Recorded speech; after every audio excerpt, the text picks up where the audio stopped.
गोंधळी इंडिगो कंपनीवर कारवाई होणार आहे। केंद्रीय राज्यमंत्री मुरलीधर मोहोळ यांनी हे संकेत दिलेत।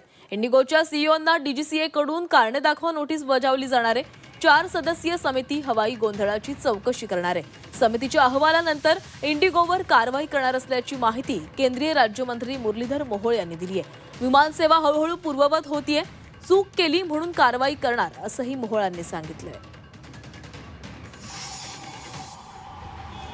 डीजीसीएने कालच इंडिगोच्या सीईओला शोकास नोटीस सुद्धा इश्यू केलेली आहे।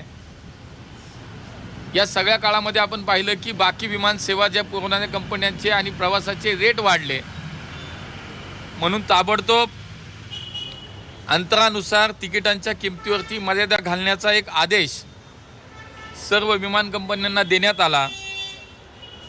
शिवाय ज्या लोकांची विमानं कॅन्सल झाली,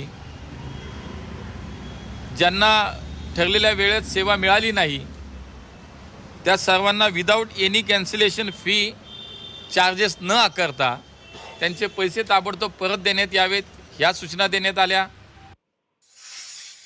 आता 4 सदस्याची चौकशी समिती याच्यामध्ये नेमली आहे आणि त्यानंतर त्या समितीचा अहवाल झाल्यानंतर निश्चितपणे पुढची कारवाई केली जाईल।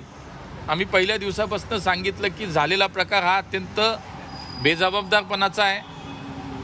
कुठलीही जबाबदारी न घेता देशातील या विमानसेवेला जो काही खोळंबा तयार झाला, जो काही अडचण तयार झाली, त्याची जबाबदारी निश्चित केली जाईल। चौकशी समितीमध्ये जो अहवाल आहे त्याप्रमाणे कारवाई केली जाईल।